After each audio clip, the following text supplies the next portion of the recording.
2025-26 অর্থবছরের বাজেটে বৈদেশিক সহায়তার জন্য বরাদ্দ কমিয়েছে ভারত। তবে বাংলাদেশের জন্য আর্থিক সহায়তা আগের মতোই রেখেছে প্রতিবেশী দেশটি। গত বছর শেখ হাসিনার শাসনামলে বাংলাদেশের জন্য ভারত যত অর্থ বরাদ্দ করেছিল, এবারও ঢাকার জন্য ততটাই অর্থ বরাদ্দ করেছে। গত বাজেটে বাংলাদেশের জন্য 120 কোটি রুপি বরাদ্দ করা হয়েছিল ভারতের কেন্দ্রীয় বাজেটে।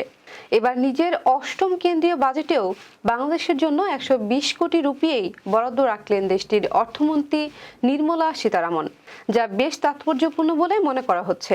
বাংলাদেশের জন্য বাজেটে আগের মতো বরাদ্দ রেখে দিল্লি বুঝিয়ে দিতে চাইলেও এখনও প্রতিবেশীর সঙ্গে সুসম্পর্ক চায় তারা। এদিকে 2025-26 অর্থবর্ষে ভুটানের জন্য সর্বোচ্চ আর্থিক অনুদান বরাদ্দ রেখেছে ভারত। বরাবরই ভারতের বিদেশি অনুদানের তালিকায় ওপরের দিকে থাকে এই ছোট প্রতিবেশী দেশটি। এবারের বাজেটে ভুটানের জন্য ভারত 2150 কোটি রুপি বরাদ্দ করেছে। সব মিলিয়ে আর্থিক সাহায্য খাতে বিভিন্ন দেশের জন্য এবার ভারতের কেন্দ্রীয় বাজেটে বরাদ্দ করা হয়েছে 6750 কোটি রুপি। এদিকে বাংলাদেশ এবং ভুটান ছাড়াও নেপালের জন্য ভারত বরাদ্দ করেছে 700 কোটি রুপি। মালদ্বীপের জন্য ভারতের এবারের বরাদ্দ 600 কোটি রুপি। গতবার এই পরিমাণ ছিল 400 কোটি রুপি।